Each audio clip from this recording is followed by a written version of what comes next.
जय लक्ष्मी माता। आज हम अगहन के गुरुवार की कथा सुनेंगे। सुनिए सुनिए भावुक भक्तजनों, सुनिए श्री लक्ष्मी व्रत की कहानी, गुरुवार की बृहस्पतिवार की कहानी। यह कहानी श्रवण करके क्या लाभ होता है? दुख दारिद्र्य नष्ट हो जाता है, श्री लक्ष्मी की कृपा होती है, धन दौलत प्राप्त होती है, संतति दीर्घायुषी होती है, मन की मुराद पूर्ण होती है। श्री लक्ष्मी विविध रूपी है।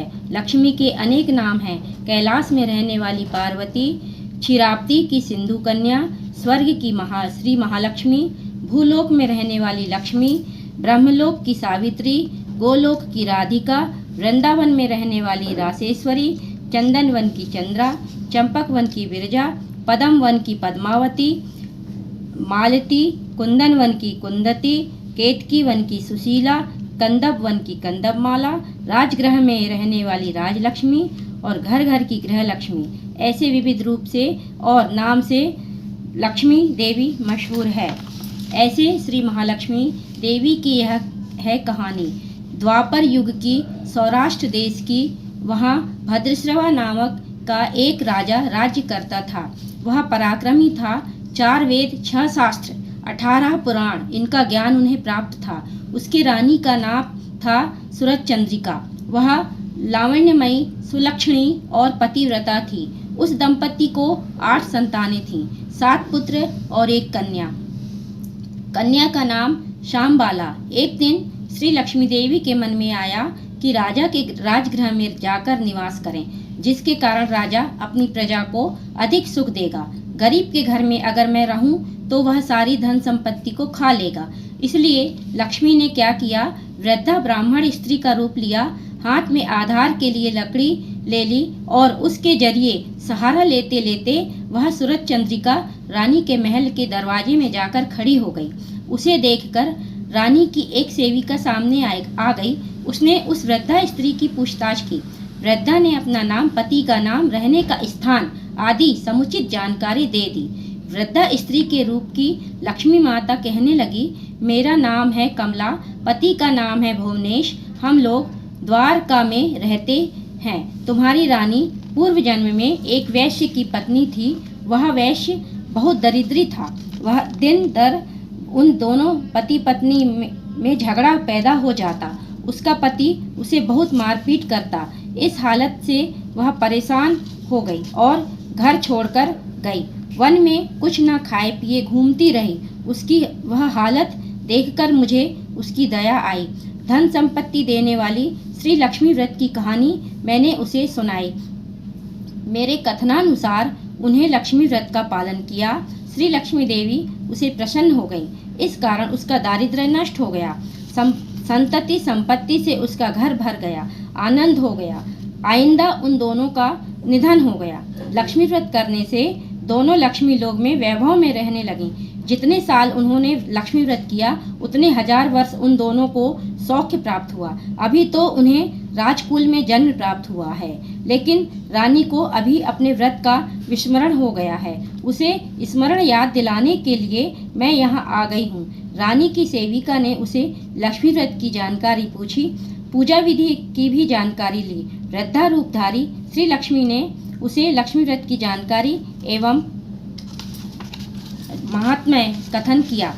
इसके अनंतर वह रानी की दासी उस वृद्ध स्त्री के एहसान मानकर रानी को उसका संदेश देने के लिए चली गई। राजवैभव रहने वाली रानी को अपने ऐश्वर्य का बहुत घमंड आया था। वह उन्मत्त हो गई थी।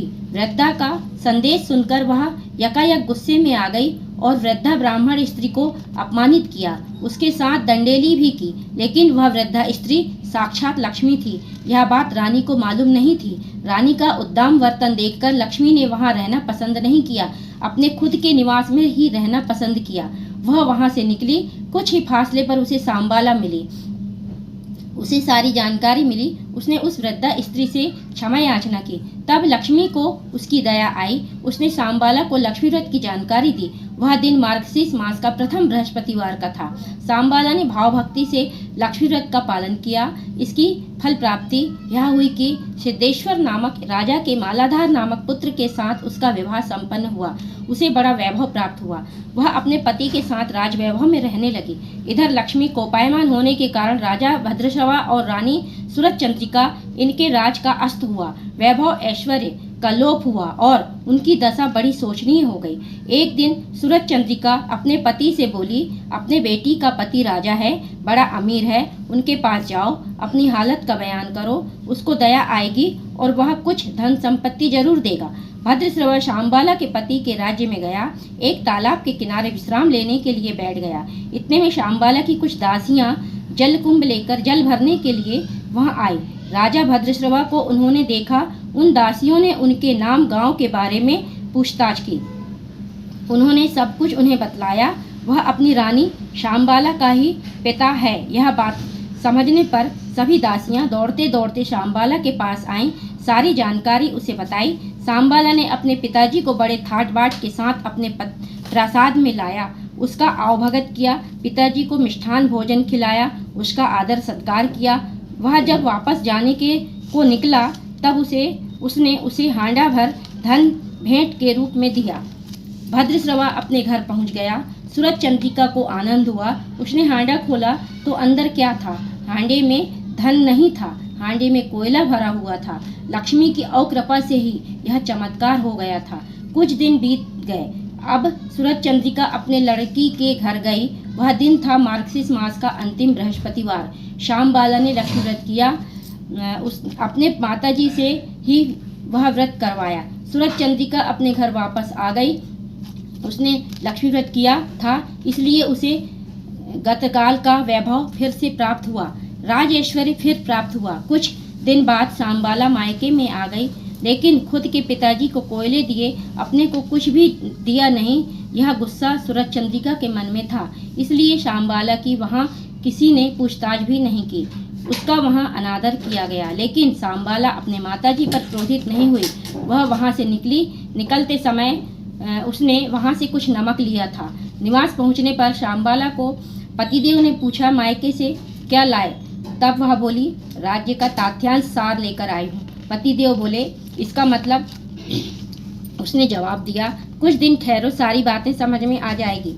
उस दिन उसने भोजन की सभी चीजें नमक बिना तैयार करने के लिए हुक्म दिया। पतिदेव को भोजन परोसा। उसने भोजन के खाद्य पदार्थ नमक बिना रुचिहीन लगे। बाद में उसने भोजन थाली में कुछ नमक रख छोड़ा। खाद्य पदार्थ में वो मिलाए तो भोजन रुचि में लगने लगा। यही है राज्य का सार। शामबाला के पति को यह बात पूर्ण रूप से समझ में आई। संक्षेप में इस प्रकार के जो कोई श्री लक्ष्मी व्रत श्रद्धायुक्त भाव से करेगा तो उसे लक्ष्मी की कृपा प्राप्त होगी, सुख शांति का लाभ होगा, मनोकामनाएं पूर्ण होगी। लेकिन अमीरी प्राप्त हो जाने के बाद लक्ष्मी व्रत करने को कभी ना भूलें। हर बृहस्पतिवार को पोथी का पठन श्रवण अवश्य में करें। ऐसी यह लक्ष्मी व्रत की कहानी, बृहस्पतिवार की कहानी सभी को सफलता प्राप्त करने वाली हो। शुभम भवतु। ओम शांति शांति। जय लक्ष्मी माता की जय।